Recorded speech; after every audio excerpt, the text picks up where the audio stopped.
આણંદના નાવલી દહેમી માર્ગ પર આજે 5 કરોડના ખર્ચે નિર્મિત એનસીસી લીડરશિપ એકેડમીના આધુનિક ભવનનું આજે મુખ્યમંત્રી ભૂપેન્દ્રભાઈ પટેલે લોકાર્પણ કર્યું હતું।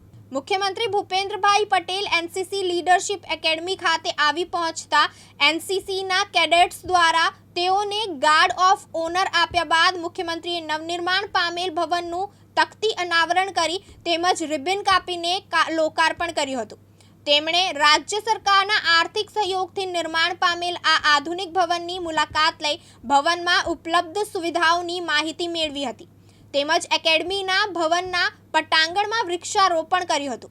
ઉલ્લેખનીય છે કે ગુજરાતમાં અમદાવાદ અને રાજપીપળામાં અત્યારે એક એકેડમી કાર્યરત છે। હવે રાજ્યમાં ત્રીજી એનસીસી લીડરશિપ એકેડમીનું નિર્માણ થયું છે, જેનું સંચાલન વલ્લભ વિદ્યાનગર ગ્રુપ હેડક્વાર્ટર અંતર્ગત કરવામાં આવશે, જે ભવિષ્યમાં દેશનું નેતૃત્વ સાંભળે તેવા નાગરિકો તૈયાર કરશે।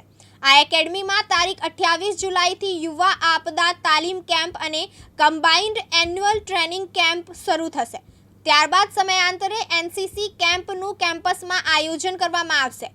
નાવલી દહેમી રોડ પર ₹5 કરોડના ખર્ચે નિર્માણ પામેલી આ એકેડમીમાં પ્રથમ તબક્કામાં 200 કેડેટ્સ માટે આધુનિક રહેણાંક, તાલીમ અને વહીવટી ઇન્ફ્રાસ્ટ્રક્ચર તેમજ કેમ્પસમાં obstacle course, firing range, drill ground, digital classroom અને સંપૂર્ણ સજ્જ રહેણાંક સુવિધાઓનો સમાવેશ કરવામાં આવ્યો છે।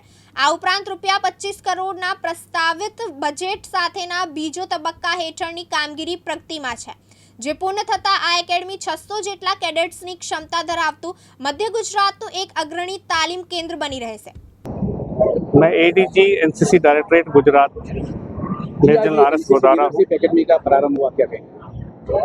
ये हमारी ट्रेनिंग के अंदर एक बड़ा जो ज़रूरत है वो है कि हमारे अलग अलग ज़िलों में, अलग अलग रीजन में जो हमारे बच्चों की हम ट्रेनिंग करते हैं उनके लिए प्रॉपर ट्रेनिंग इंफ्रास्ट्रक्चर होना चाहिए। इनके जो 10 दिन के कैंप या दूसरे कैंप करते हैं, अभी हम जो है स्कूल कॉलेज से उनसे जगह मांगते हैं, इंफ्रास्ट्रक्चर मांगते हैं, उनसे टाइप करते फिर करते हैं। और हमारा विजन है कि ये सारी कार्रवाई हमारे अपने हिसाब से अपने कॉम्प्लेक्स में होनी चाहिए।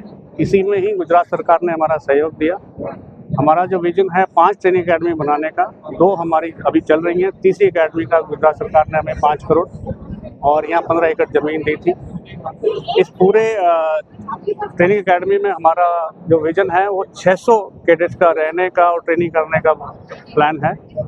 आज फेज़ 1 कंप्लीट हुआ है, जिसके अंदर 200 बच्चों के रहने का, खाने का बंदोबस्त है। इसके अंदर हमारा ऑब्स्टिकल कोर्स, फायरिंग रेंज और माउंटेन क्लाइंबिंग वॉल और कुछ इंडोर ट्रेनिंग के लिए हॉल हमारे पास आज तैयार हुआ है।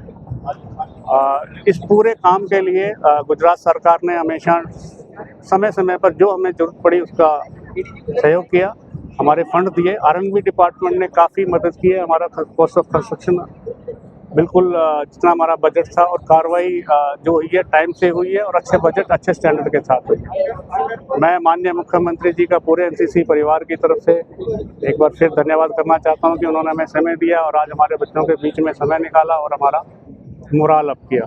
तो एक बार फिर गुजरात सरकार को, खास करके माननीय मुख्यमंत्री जी को, लोकल सिविल एडमिनिस्ट्रेशन को, R&B डिपार्टमेंट को मैं एनसीसी की तरफ से बहुत बहुत शाबाश और धन्यवाद देना चाहता हूँ। चिराग सैयद, दिव्यांग न्यूज़, आनंद।